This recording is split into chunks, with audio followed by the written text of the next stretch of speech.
जय श्री राम। एक क्लाइंट मेरे पास आया, उसने कहा सर जब भी हम कोई एसेट्स होल्ड करते हैं तो हमें क्या करना पड़ता है, सेल प्राइस पर जीएसटी पे करने की बजाय हमें एक अलग से रूल है, उस रूल के अकॉर्डिंग वैल्यूएशन करनी पड़ती है और जो हाइयर अमाउंट होती है वो हमें as a tax liability R1 में डिस्क्लोज करनी पड़ती है।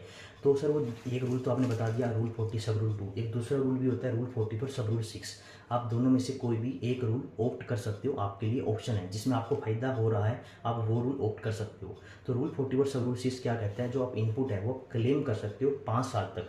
ठीक है, मतलब आपने कोई एसेट परचेज किया, उसका इनपुट क्लेम किया, तब ये रूल लगेगा। इनपुट क्लेम नहीं किया तो ये रूल एप्लीकेबल नहीं है। तो इनपुट क्लेम किया मान लो 60,000 रुपये का, ये रूल बोलता है आपकी लाइफ है 5 साल, एसेट्स की लाइफ 5 साल है, तो आप 60 महीने तक इसका इनपुट क्लेम कर सकते हो।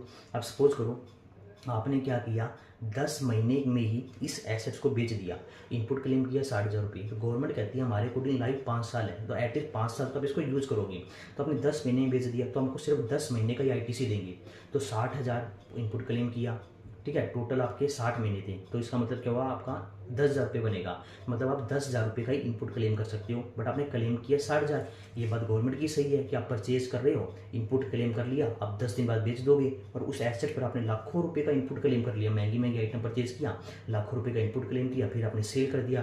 तो गवर्नमेंट कहता है भाई एटलीस्ट हमारे को 5 साल लाइफ है, इतने साल यूज करो, इससे पहले बेच दिया तो पूरा इनपुट आप क्लेम नहीं कर सकते। ठीक है, तो आपको सिर्फ 10 महीने यूज़ किया, 10,000 का आपको इनपुट मिलेगा।